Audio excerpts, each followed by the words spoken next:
اللهم صل على سيدنا محمد يا رب صل وسلم دائما ابدا على حبيبي.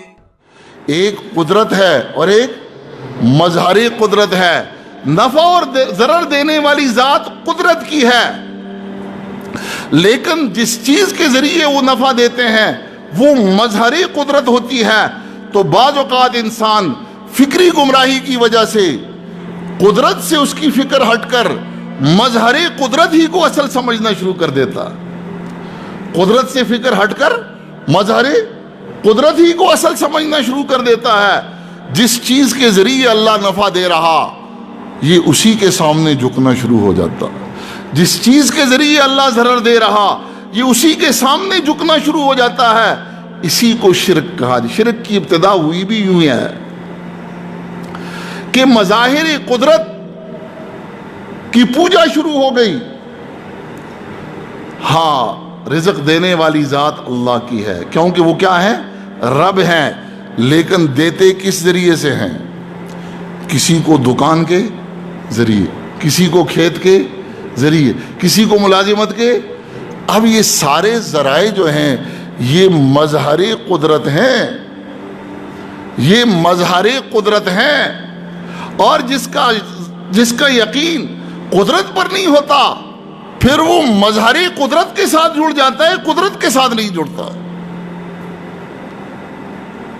اس لیے دکان میں لگ کر پھر وہ خدائی حکم رونتا ہے، ملازمت میں لگ کر وہ خدائی حکم توڑتا ہے. ہاں، زراعت میں لگ کر وہ خدائی حکم کو توڑتا ہے. وجہ کیا ہے؟ کہ وہ یہ سمجھتا ہے کہ اصل تو مظہری قدرت ہے. تو ابراہیم علیہ السلام نے جس ماحول میں آنکھ کھولی وہ قوم فکری اعتبار سے بھی گمراہی کے شکار تھے. اور وہ کیا تھے؟ مظہری قدرت کے پجاری تھے، ستاروں کے. فلما جن علیہ اللیل رآ کوکبا، ستاروں کے پجاری تھے. اور ستارے کیا ہیں؟ قدرت ہے کہ مظہری قدرت ہے؟ مظہری قدرت ہے. آج وہ بھی کہتے تھے کہ ستارے ہماری تقدیر کو بناتے بھی ہیں. اور آج مسلمان بھی کیا کہتے ہیں؟ نجومیوں کے پاس جاتے ہیں. اچھا میں شادی کرنا چاہتا ہوں، ستارے کیا کہتے ہیں؟ اچھا آپ کی قسمت کا ستارہ چمکا، تو یہ قسمت ستارے چمکاتے ہیں کہ اللہ کے حکم سے چمکتی ہے. والقدر خیرہ وشرہ من اللہ تعالی. وہ مظہر قدرت کے پجاری تھے، آج ستاروں کو پوج رہے تھے.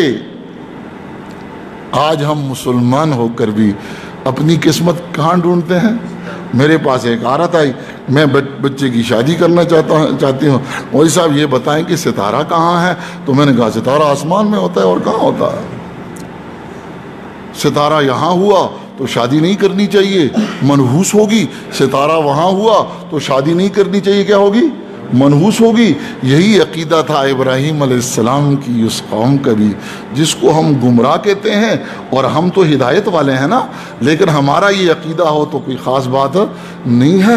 ستارے کیا کہتے ہیں؟ بلکہ آپ کی اخباروں میں، پاکستان کی اخباروں میں، جس کا مطلب کیا ہے لا الہ، اس کی اخباروں میں باقاعدہ ایک کالم آتا ہے کہ ستارے آپ کا ہفتہ کیسے گزرے گا. ستارے کیا کہتے ہیں؟ آپ کا ہفتہ کیسے؟ بھائی ستارے کیا کہتے ہیں آپ کا ہفتہ کیسے گزرے گا؟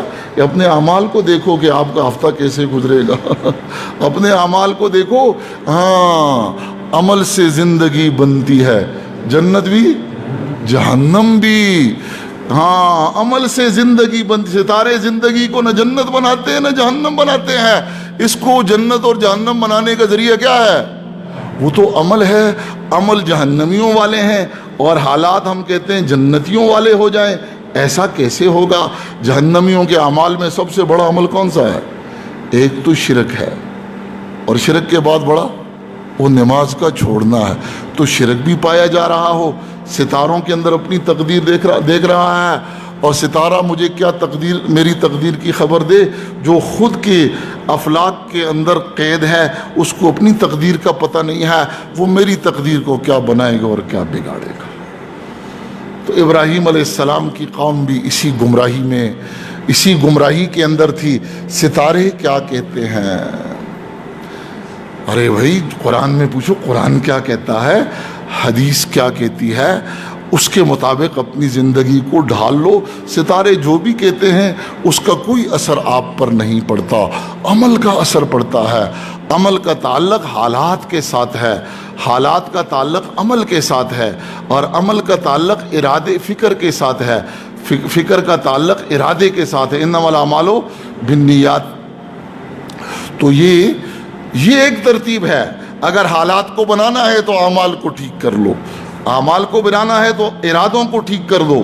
انما الاعمال بالنیات۔ اور ارادوں کو بنانا ہے تو اپنی فکر کو ٹھیک کر لو، اور فکر کو ٹھیک کرنا ہے تو ذکر پر آ جاؤ۔ کس پر آ جاؤ؟